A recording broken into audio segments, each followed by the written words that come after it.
de homem. Eles sabiam que os anjos eram homens. E ali existem teólogos, grandes homens da Bíblia, que dizem que ali os anjos realmente se materializaram, se tornaram homens de carne e osso, assim como eu, assim como você. E ali eles viram a aparência masculina naqueles anjos, ou seja, eram homens, e eles assim foram até Ló e pediram: olha, mande para cá esses homens, que nós queremos ter relações sexuais com o Senhor. O povo sodomita era desse tipo, irmãos. Eles queriam não só ter relação sexual com aqueles homens, eles queriam estupá-los, tendo em vista que eram muita gente. A palavra está dizendo que eram do mais moço ao mais velho, e eram de todos os bairros, de todas as regiões ali de Sodoma. Então eram muitas pessoas. E Ló tentou negociar com esses homens, e esses homens ainda escorraçaram Ló, ainda detestaram a atitude de Ló, como se Ló tivesse errado no que estava falando, como se Ló tivesse errado naquele pedido que ele estivesse fazendo. Ou seja, o povo ali estava tão cego, tão dominado pelo pecado, que eu imagino que eles não tinham nem mais consciência do que eles estavam fazendo. Eles não tinham nem mais o pudor de analisar: será que isso que nós vamos fazer é certo? Será que isso que nós estamos fazendo é correto? Como Deus encara isso que nós estamos fazendo? Como Deus recebe a forma e as práticas que nós temos tido? Eles não pensavam nisso. O pecado cegou eles de tal forma que para eles o que valia era o prazer do momento em que eles cometiam atos. E ali Ló tenta de todas as maneiras convencer aqueles homens para que não fizessem isso, e dá a justificativa: eles estão sobre minha responsabilidade, mas olha, você pode fazer isso com as minhas filhas. Eu tenho duas filhas novas, virgens, e vocês podem fazer o que bem quiser. Mas em outro momento, lá em 2 Pedro 2, vou abrir aqui, fica mais fácil.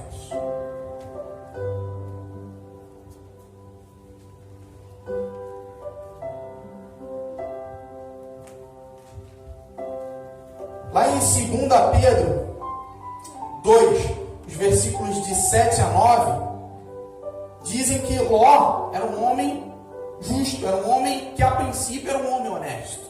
Olha o que Pedro diz acerca de Ló. Ele salvou Ló, Deus, salvou Ló, um homem bom que estava aflito, porque conhecia a vida daquela gente imoral. Todos os dias, esse homem bom que vivia entre eles ficava muito agoniado ao ver e ouvir as coisas más que aquela gente fazia.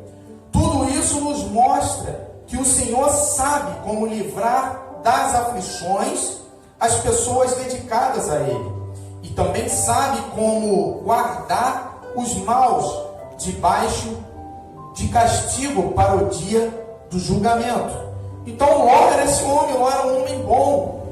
Ló não se conformava com a prática daquele povo. Ló não participava das práticas que aquele povo fazia, das práticas que aquele povo tinha. E talvez você fale: irmão Ricardo, mas você está falando que Ló era um homem bom. Ló era um homem justo. Ló era um homem que não cometia os mesmos pecados que aquele povo. Mas uma coisa me causa espanto, irmão. Por que ele ofereceu as filhas em troca dos viajantes? Isso era uma cultura ocidental, irmãos, que tinha naquela época, onde uma das maiores desonras que tinha era a pessoa que recebia um viajante, a pessoa que recebia alguém na sua residência, permitisse que algo de ruim acontecesse àquele que estava morando ali. Era vergonhoso, era vexatório, era humilhante segundo a cultura deles. Então ele preferiu ver o sangue do seu sangue ser violentado. Isso mesmo, ele preferiu o sangue do seu sangue ser violentado por aquele povo do que aqueles homens sofressem algum tipo de mal. Era uma tradição que eles tinham naquela época. Se é certo ou não, o que nos cabe é respeitar, porque são tradições, são culturas daquele povo. E muitos dizem, eu vi alguns estudos, algumas pessoas falando, que Ló conseguiu atrair a graça de Deus, de certa forma, ao ponto de os anjos avisarem a ele: olha, sai fora, porque nós vamos acabar com a cidade, nós vamos acabar com todo mundo. Pega a tua família, teu genro, tuas filhas e some, porque nós vamos acabar com essa cidade, porque a podridão deste lugar incomodou Deus. E aí nós sabemos que Jó sai. Eu ouvi alguns teólogos, algumas pessoas falando que o que fez com que Jó alcançasse essa misericórdia, ele e a família dele foram os únicos que conseguiram sair dali. O que fez Deus permitir isso foi porque Ló confiava em Deus. Eu até acredito que Ló confiava em Deus. De forma nenhuma eu vou discordar disso. Mas eu discordo dos teólogos. Eu discordo desses doutores. Lembrando que eu não sou nada, mas é apenas um ponto de vista meu. Porque eu acho que no momento em que um ser humano coloca a vida da sua família em risco para proteger quem ele nunca viu, eu imagino, irmãos, que de certa forma isso chamou a atenção de Deus. De certa forma, Deus deve ter ficado alegre. Falou: que homem é esse? Que homem é esse que poupa a vida de estrangeiros, de pessoas as quais ele nunca viu na vida, ao ponto de sacrificar o seu próprio sangue? Eu imagino que ali, sim, atraiu a graça de Deus. Ali, sim, Deus sentiu prazer, de certa forma, na vida de Ló. Eu confundo muito Ló com Jó. Louvado seja o nome do Senhor. Mas nós vemos que ele conseguiu sair. E ali você conhece a história. Ele conseguiu sair com as suas filhas, né? Ele negociou com o anjo, que os anjos mandaram ele para um lugar. Ele foi para outro, ele foi para uma cidadezinha em vez de ir para as montanhas, para o monte. Tudo isso a gente já sabe. Mas o que eu quero tentar dizer nesse tempo curto que nós temos na noite de hoje: o mundo de hoje não está diferente, meus irmãos. O mundo de hoje, as pessoas continuam com as mesmas práticas, e talvez com práticas até piores, com coisas muito mais abomináveis do que naquela época. Prostituição no dia de hoje parece ser algo normal. A prostituição parece ser uma coisa que nós aceitamos, que nós nos conformamos. A homossexualidade parece que, não, o que tem? Deixa eles para lá. Vamos viver a nossa vida. Irmãos, eu não estou dizendo que nós temos que aceitar o padrão homossexual. Mas eu também não estou dizendo que nós temos que julgar esses homens. Eu mesmo tenho conhecidos homossexuais. Eles sabem que eu sou cristão e eu sei que eles são homossexuais. Há um respeito. Eu não julgo, mas o dia que eles vierem falar comigo algo a respeito, eu vou dizer: rapaz, a Bíblia condena isso. Segundo a Bíblia, a tua prática é errada. Porque às vezes, se tratando do homossexualismo, a gente fica tão cego, nós ficamos com tanta raiva, que começamos a julgar, começamos a alimentar um ódio que não deveria existir. Porque eles são seres humanos. Eles estão na prática do pecado? Sim. Se continuarem no pecado, não verão a face do Senhor? Não morarão com o Senhor? Não serão salvos? Sim. Mas não compete a mim e a você fazer julgamentos. Entenda, o ódio é uma das causas que o mundo está da forma que está. Por causa do ódio. Eu não estou dizendo que você tem que ver um homossexual e se conformar. Também não estou dizendo que você tem que ver um homossexual e sair por aí apontando o dedo, sair por aí fazendo igual as pessoas fazem, tratar com ignorância, tratar com desprezo, de forma nenhuma. Porque eu sei que Deus nos ama da mesma forma que nos ama. O amor de Deus não é dividido. O amor de Deus não é algo que... aliás, o amor de Deus é dividido, não é algo exclusivo teu. Deus não ama só você. Da mesma forma como Deus não só ama eles, Deus ama todos nós. Nós temos que olhar sim, nós temos que saber que a prática do homossexualismo é algo ruim. Nós temos que saber isso. Sim, a prática do homossexualismo é algo ruim, é algo que não edifica, é algo que aos olhos de Deus é errado. Sim, mas Deus condena a prática, não a pessoa. A prática homossexual é errada, mas eles são seres humanos assim como nós. Nós temos que tratar com carinho, nós temos que tratar com respeito, e nós temos que pregar a palavra de Deus sempre que possível. Mas peça a Deus sabedoria, porque se você não pedir a Deus sabedoria, você faz o que muitos crentes fazem aí fora. Aí eu te pergunto, como que essa pessoa que está nessa prática vai sentir o amor de Deus? Se nós chegamos com uma abordagem arrogante, se nós chegamos com um maltrato, se nós chegamos com um pouco caso desses homens, dessas mulheres. Será que quando você aceitou Jesus, foi dessa forma que você foi abordado? Eu creio que não. Eu creio que quando você aceitou Jesus, quando você ouviu falar de Jesus, foi de uma forma suave, foi de uma forma linda, foi de uma forma maravilhosa, porque isso tudo testemunha quem Deus é. E Deus é maravilhoso, Deus é perfeito. E por isso estamos aqui nessa noite, para louvar, para engrandecer e para declarar, mais uma vez, que Ele é santo e sempre será. Louvado seja o nome do Senhor. E o mundo não está diferente daquela época. O pecado é notório entre nós, da mesma forma como era naquela época. Só que as pessoas estão, é o que a palavra diz, o salário do pecado é a morte. O que o pecado nos traz é a morte. Primeiro é a morte espiritual. Para quem é crente, você começa, com o pecado, você começa a diminuir, perder a sua fé, e vai perdendo, e o pecado vai crescendo, pronto. Você já morreu espiritualmente. Porque você passa a não acreditar em mais nada. Você passa a encarar certas atitudes com normalidade. Ouçam, ninguém está livre do pecado. Ninguém. Mas pecar é opcional. Pecar é você que escolhe. Pecar sou eu que escolho. O pecado está ali parado. E muitas das vezes nós que vamos correndo e abraçamos o pecado. Nós que vamos correndo e chamamos o pecado para entrar dentro do nosso lar, dentro da nossa vida. E com isso, nós começamos a se distanciar de Deus. Porque não é Deus que se distancia do homem. É o homem que se distancia de Deus. Com as suas práticas.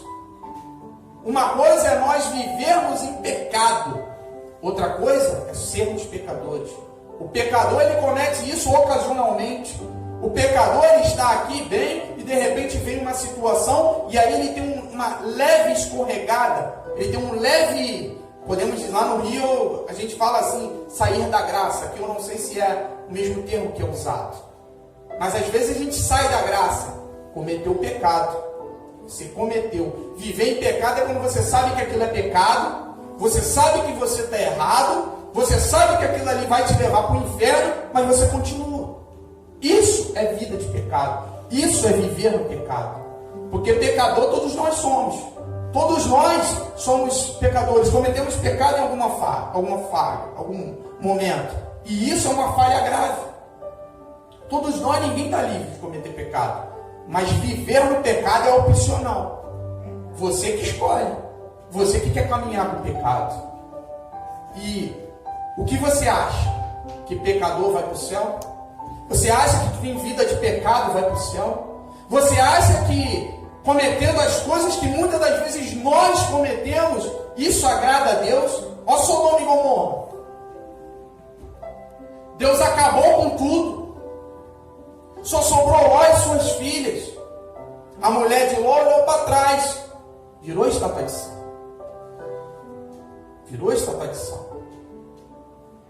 E naquela época não está muito diferente de hoje não, irmãos.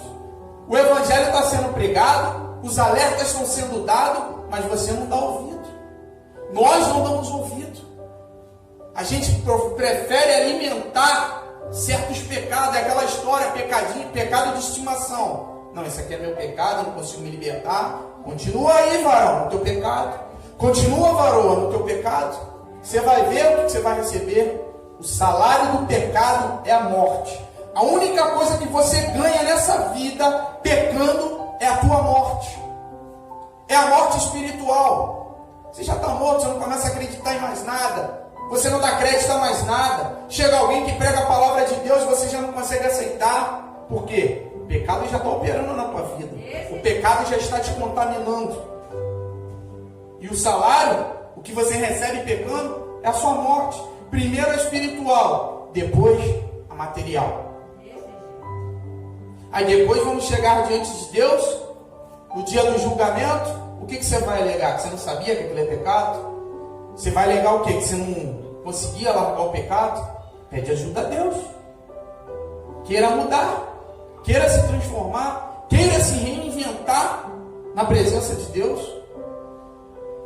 Porque a gente se apega, a gente deixa crescer o pecado e depois nós mesmos damos desculpa porque não conseguimos largar. Mas ei, quem está dando comida para o pecado é você.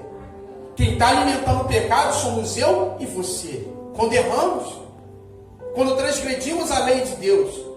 Certa vez a minha filha me perguntou: pai, resume para mim o que é pecado. Eu falei: filha, pecado é aquilo que transgride a lei de Deus. Só que a lei de Deus a gente quer transgredir. A lei de Deus a gente transgride e ainda dá sorriso. Ainda fala: sou pecador, Deus entende, Deus sabe. Deus entende, Deus sabe.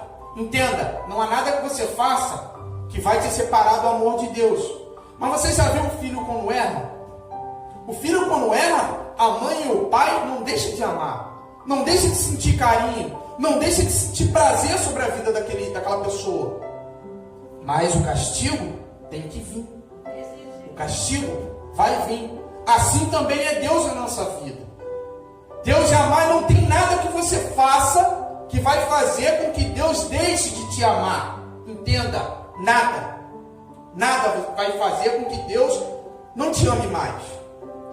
Mas você vai ser castigado. E qual é o castigo do pecado? A morte. O que nós ganhamos pecando é a morte. É aquela velha história. A gente acha que está no lucro, mas no final das contas, nós vamos sair no prejuízo. Nós não vamos ganhar nada.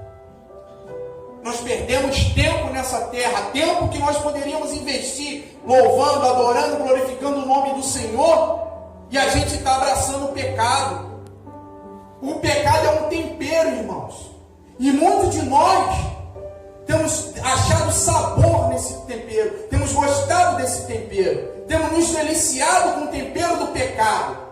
E quem espalha o pecado no mundo é Satanás e seus demônios, viu? Não se deixe enganar. Isso tudo começou lá no Éden, irmão. Quando Adão e Eva transgrediram a lei de Deus, já começou ali. E quem fez eles pecar? Quem fez eles caírem? Satanás. Mas mesmo assim eles tinham a opção. Mesmo com o pecado batendo na porta, eles tinham a opção de rejeitá-lo. Mas não quiseram. Não quiseram. Por um motivo ou por outro, mas eles abraçaram o pecado. Eles gostaram de viver naquela vida pecaminosa, de cometer aquela falha, e aí receberam o castigo. E como consequência, eu e você partilhamos desse castigo. Porque a partir dali tudo mudou. Deus tinha um plano maravilhoso para cada um de nós, como tem até hoje. Mas muitas das vezes, nós rejeitamos isso. Aí, se tratando de Sodoma e Gomorra, já era uma vida de pecado, um lamaçal, imundície tremenda. Deus destruiu. Você acha que se nós continuarmos levando a vida que nós estamos, você acha que vai acontecer o quê? Você acha que Deus vai fazer o quê? Vai dar sorriso e bater palma? Não vai, irmãos. É preciso mudar. E o que me causa espanto é que hoje, nos dias de hoje, a vida de Jesus está cada dia mais perto. Os sinais estão sendo revelados de todas as formas. A Bíblia está se cumprindo. E hoje a gente vê muito pastor, muito pregador, muita igreja priorizando as coisas materiais, as bênçãos financeiras. E a palavra de Deus é motivo de chacota, como a gente vê na internet. A palavra de Deus vira motivo de zombaria, como a gente vê na internet. É a história do feijãozinho de R$1.000. Vem para cá que você vai ganhar carro. Vai para lá que você vai ganhar casa. Mas o pecado ninguém prega. A salvação ninguém prega. Que o inferno é real, ninguém prega. Que o reino de Deus é para todos nós, ninguém prega. Poucos são os que querem pregar. E aí, como é que fica a vida dos irmãos? Como é que nós ficamos? Nós alimentamos, sabe qual é o problema do ser humano? Nós queremos ouvir tudo aquilo que nos faz bem. Mas ei, eu acabei de falar aqui, Deus é igual nós com nossos filhos. Quando erra, a gente repreende mesmo. Só que muitas das vezes nós não queremos aceitar a repreensão. A gente não quer reconhecer nossos erros. Entenda, quando Deus manda um pregador, um profeta, um pastor, alguém pregar uma palavra, Ele está te dando a oportunidade de você mudar. Ele está te dando a oportunidade de você olhar para dentro de você e ver o que tem de errado em você, e ainda há tempo de mudar. Mas assim como pecar é opcional, reconhecer o erro também é. É você que tem que reconhecer. É você que tem que saber o que você quer da sua vida. É você que tem que saber. Você quer chegar diante de um elevador, vai estar lá a palavrinha céu e inferno. Quem aperta é você. É você que vai apertar o elevador, irmão. É você que vai apertar o elevador, irmão. Sou eu que vou apertar o elevador. A escolha é nossa. Enquanto a palavra está sendo pregada, enquanto a palavra está sendo espalhada pelo planeta, há uma oportunidade de você se mudar. Tem gente que diz, irmão, eu cresci ouvindo falar que Jesus está voltando e até agora ele não voltou. Quem sabe ele não está esperando você se converter. Quem sabe ele não está te dando oportunidade para você reconhecer teu erro e andar em novidade de vida. Porque a gente quebra a cara o tempo inteiro, mas a gente não muda. A gente toma pancada de tudo.